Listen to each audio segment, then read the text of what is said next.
Okay, folks, it's your buddy Mike Messier. The Prank. Just saw the movie The Prank. Should you go see it? Should you go not? I'm going to actually say probably not. I don't think many people would like this movie. I think some might. I think the person who might like this movie, perhaps a high school kid who has not seen a bunch of other similar movies that are better. For instance, Heathers is probably the king of this type of film. And I suppose you could put things like Mean Girls maybe in the same ballpark, and I'm sure there's others. There are others of like the dark and edgy high school movie. There's always one or two a year. And this one, I don't know. I mean, it's another one of these, the teacher is evil, and let's frame the teacher for murder, and then, oh my God, they really are a killer. Spoilers, by the way. So, the biggest thing about this movie, I would say, personally, it was nice to see a former acting teacher of mine, really great guy, Barry Primus, had a kind of a cameo, a prolonged cameo, I guess you'd say, as the husband, George Wheeler. Barry's a great acting teacher and great actor, and someone I know personally. So I hate to, shit all over this movie, but that's just the integrity that I have. I'm just going to tell you what Christ, I dropped the goddamn phone. Jesus. I'm just going to tell you what I thought. I'm not going to hold back, okay? So, Rita Moreno is the new Betty White. I mean, that'll probably be my little fucking thumbnail for this review. I don't know how old Rita Moreno is. I'm not counting. But for a couple of years, 80 for Brady, I thought that was fairly decent. And she's done some other movies. I believe she was in the remake of West Side Story. And there was like another movie of like 4 senior citizen ladies, like the book club or the whatever the fuck. I think it was her and Diane Keaton. I think it was Rita and Jane Fonda were like in 2 of these movies together with 2 other ladies of age and wisdom. In any event, as you can see, I'm tired. It's just the movie drained me. So let's talk about it.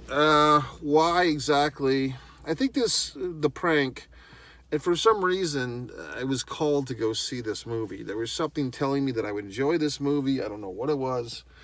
But, it turned out I really didn't. It felt like the movie was too dark to be funny and too funny to be dark. One of those deals. Like the movie kind of had an identity crisis. Are we supposed to be laughing? Are we supposed to be afraid? The teenage angst crap, we've just seen it a million times. Also, the lead relationship between the 2 leads, it was a weird thing because it's like that nerdy lead guy type of character.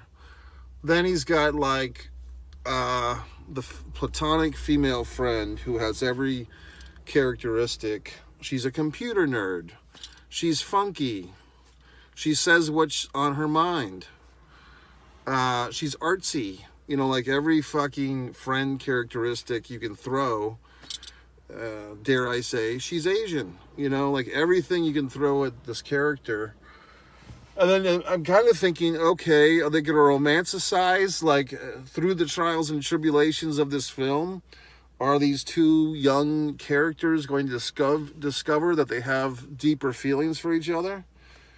That might have helped the movie. That never happened. I thought that was a little weird. Like, at times, these young people are put through all these stressful situations. They're not going to have at least a stress kiss. Like, oh, we're so stressed out that we hug and kiss. And then, oh, no, we're better off as friends. There was nothing, lack of chemistry. But it wasn't even the actors. It was the movie. That the characters had a lack of goddamn chemistry. So, I don't know. And then the whole whatever the fuck. I don't know. Everyone in this high school is afraid of this teacher, Mrs. Wheeler. I don't know. I think our world, or these people that make these films, do you mind? They have issues with teachers. I mean, now you put on fucking YouTube and you see like these high school kids, these even middle school kids and younger are punching teachers, yelling at teachers. Teachers are fighting back. Then here in this great state of Florida, you have like these 24-year-old female teachers fornicating with their students, getting pregnant by them, all these things. What's wrong with our society when it comes to teachers these days? It's just bizarre. So I guess this movie's a reflection of that. But does it help the situation or does it compound it? I don't know, folks. Maybe I saw this movie at the wrong time of day. It's a Sunday. It's 8 o'clock at night. Maybe I should have seen it on a Friday night at 11 or some such thing. But this is when I saw it. The theater was nice and big, okay? There was 2 other people in the theater. You know, I'll be honest, I did doze off at one point. I woke up, didn't miss anything. They did have a janitor character. Here's an interesting little side fact, if you care. When I got to this theater, I parked my vehicle, right? And I parked my vehicle, and then in front of me is an empty spot where no car was. And I couldn't pull into that empty spot because there's like a big telephone pole, like a light pole, which is providing the ambient light of which we're enjoying this video right now.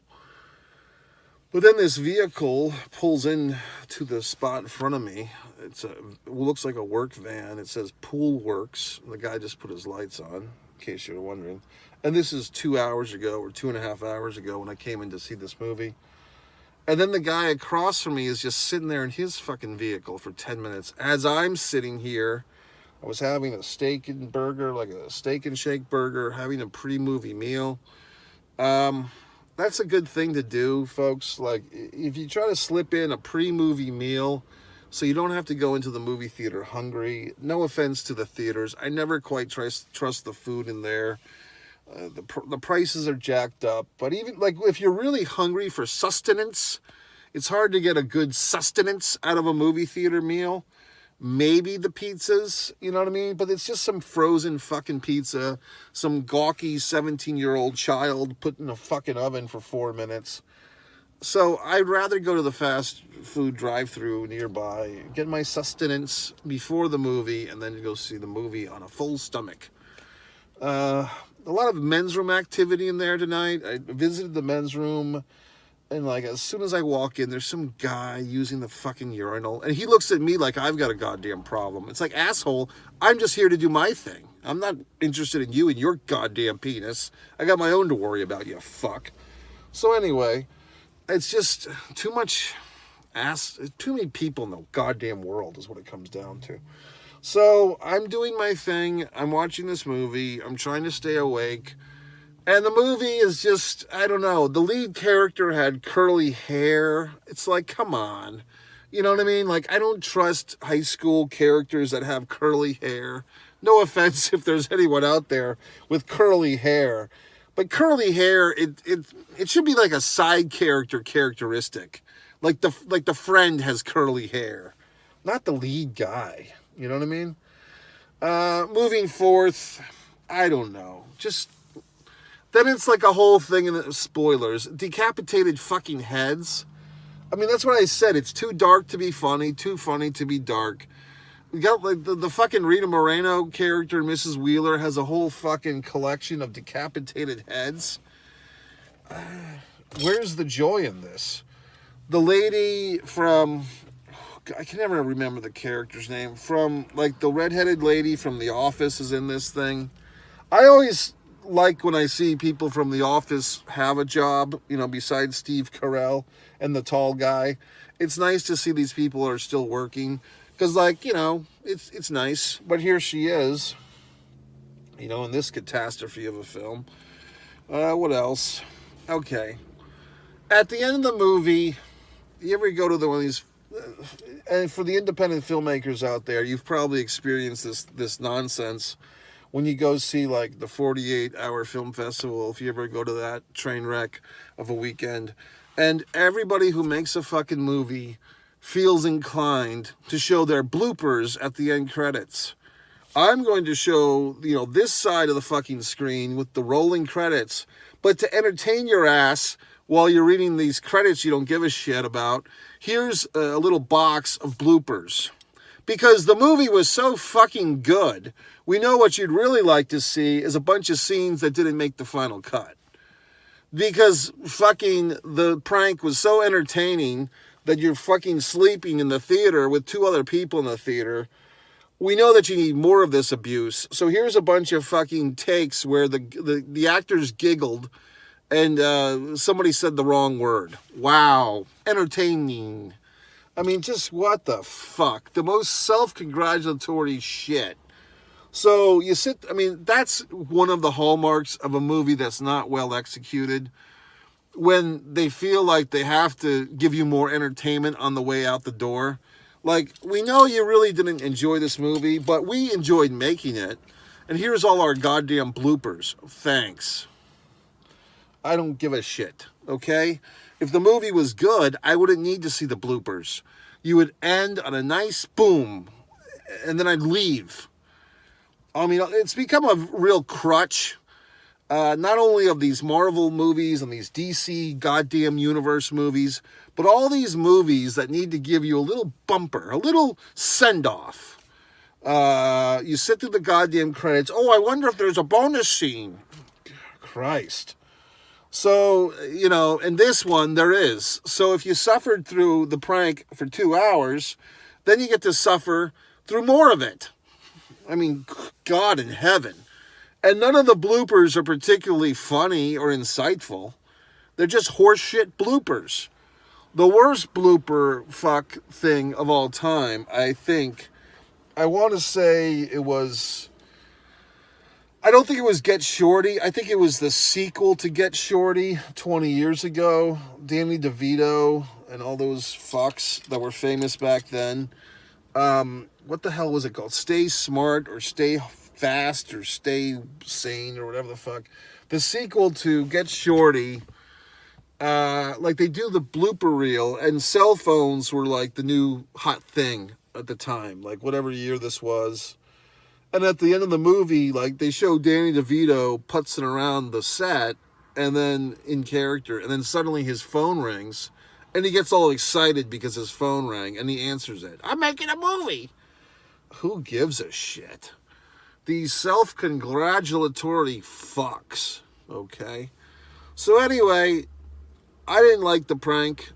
Like I said, I was happy to see my buddy there, Barry Primus, still doing this thing. And Rita, like I said, part of the ailment of being an actor is sometimes you get shitty roles, and to her credit, she's had a couple of good ones recently. The 80 for Brady was decent, and whatever the fuck the other one is, The Book Club or whatever the fuck. But this one, no, I don't think so. Don't think so, folks. If there was any standout in this thing, it was probably the friend, the aforementioned artsy computer nerd friend character lady. She was pretty good. The lead guy, I don't know. I mean, that's the thing, folks. To carry a movie as a lead character, you really have to be quite fucking good. You have to be like someone the audience wants to hang around with for a couple of hours.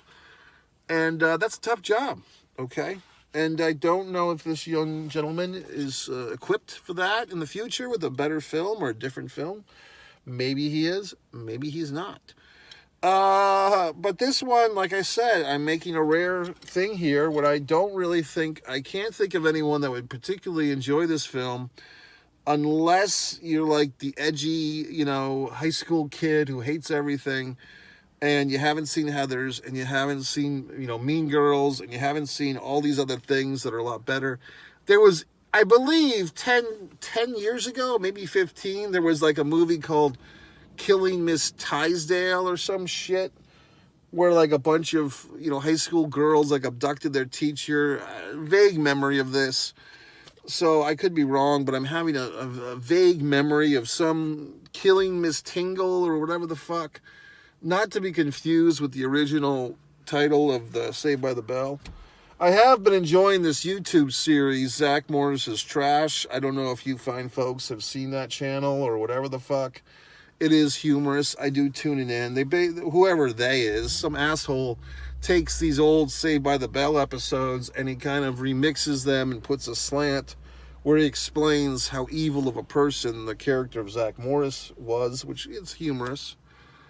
When this movie ended, I could have gone to see another movie. Like the timing was right. I could have gone over to see the new Historical Society of American Negroes, I believe it's called. Their title, not mine. I thought of thinking of doing that, but look, I'm so fucking word tired here. I can't even speak because this movie was this whatever the fuck, the prank just drained the life out of me. So that's it, folks. So anyway, your buddy Mike Messier, One Man at a Camera Films. If you want to go to my YouTube channel, what else? One Artist Mike Messier. If you want to see my wonderful artwork. This channel has my movie reviews, a few other things, life rants. And for the pro wrestling fans out there, one pro wrestling and sports fan, there was just this couple going to their vehicle, and the woman was very exaggerated with her hand gestures, and the man was just like, okay, I gotta listen to this all night. So that's it, folks. Good night. MikeMessier.com. Go buy my books. Blah, blah.